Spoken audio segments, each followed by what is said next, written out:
孩子吃完剩饭，我吃出一圈肉。孩子挑食，煮一桌好菜，最后剩一堆，收拾时不自觉把它们扫进嘴里，不浪费，却浪费了自己的腰山。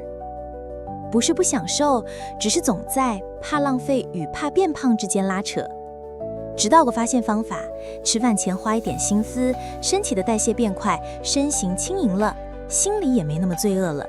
你可以当个会吃又不怕胖的妈妈，真的可以。点这里试试我这招生活小撇步。